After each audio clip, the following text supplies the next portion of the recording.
విధానాల తర్వాత గౌరవనీయ ముఖ్యమంత్రి గారు పారదర్శక సంక్షేమం మరియు శాంతి భద్రతలతో కూడిన పాలనతో ప్రగతి పథం వైపు నడిపిస్తున్నారు. మన రాష్ట్ర పునర్నిర్మాణం కోసం ముఖ్యమంత్రి గారు నిరంతరం శ్రమిస్తున్నారు. మన రాష్ట్రంలో లభ్యమవుతున్న మౌలిక సదుపాయాల అవసరాలను బేరీజు వేసి కొత్త ఆర్థిక వృద్ధి అంశాలను గుర్తించి కొత్త విధి విధానాలతో రాష్ట్ర పురోగమనానికి కావాల్సిన విధానాన్ని సంస్కరణలను తీసుకువచ్చారు. గౌరవ ముఖ్యమంత్రి శ్రీ నారా చంద్రబాబు నాయుడు గారు మన రాష్ట్రాభివృద్ధి కోసం 1990వ దశకంలోనే విజన్ 2020 డాక్యుమెంట్ను రూపొందించారు.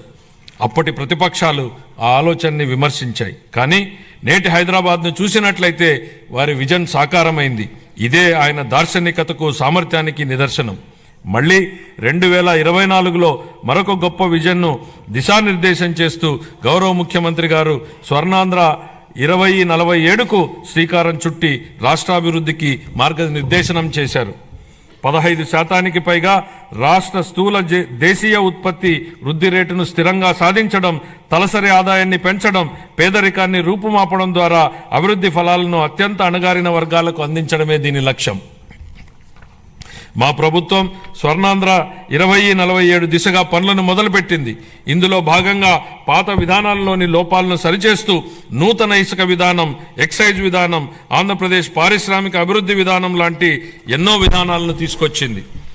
అప్పులు చేయడమే తప్ప అప్పులు తీర్చడాన్ని మరిచిన గత ప్రభుత్వం తప్పుడు విధానాలను సరిచేస్తున్నాం. ప్రభుత్వం కాంట్రాక్టర్లను బ్లాక్ లిస్టులో పెట్టడం చూశాం. కానీ గత పాలకుల విధానాల వల్ల ఆంధ్రప్రదేశ్ ప్రభుత్వాన్నే కాంట్రాక్టర్లు బ్లాక్ లిస్టులో పెట్టి పనులు చేయడానికి ముందుకు రాని పరిస్థితి ఏర్పడింది. ఈ పరిస్థితి నుంచి రాష్ట్రాన్ని తప్పించాం. 24 నుండి రాష్ట్ర ఆర్థిక వ్యవహారాలను సమర్థవంతంగా నిర్వహించడం ద్వారా రాష్ట్ర ప్రభుత్వాన్ని గాడిలో పెడుతున్న విధి విధానాలను ముచ్చుకు కొన్ని తెలియజేస్తున్నాను. జూన్ 12, 2020 నాటికి ఉన్న 23,556 కోట్ల రూపాయలను, వేల కోట్ల రూపాయల బకాయిలను చెల్లించాం. అధ్యక్ష, గత ప్రభుత్వం 93 కేంద్ర ప్రాయోజిత పథకాలను నిలిపివేసింది.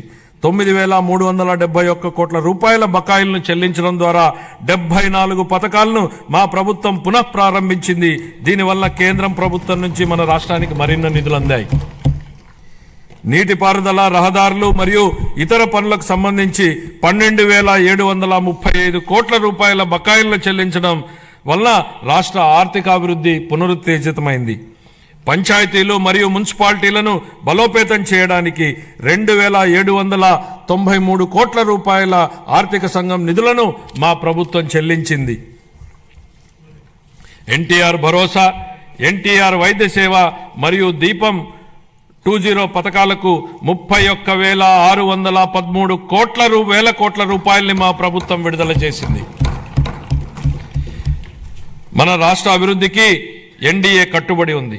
గౌరవ ప్రధానమంత్రి శ్రీ నరేంద్ర మోడీ గారి సహకారంతో పోలవరం నీటిపారుదల ప్రాజెక్టు మరియు అమరావతి రాజధాని ప్రాజెక్టులను మా ప్రభుత్వం మళ్లీ పట్టాలెక్కించగలిగింది.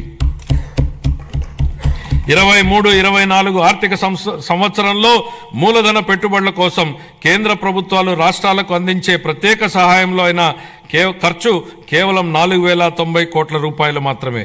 24-25 ఆర్థిక సంవత్సరంలో మన రాష్ట్రానికి గణనీయంగా 7,200 కోట్ల రూపాయల మేర కేటాయింపులు పెరిగాయని గౌరవ సభకు తెలియజేయడానికి ఎంతో సంతోషిస్తున్నాను.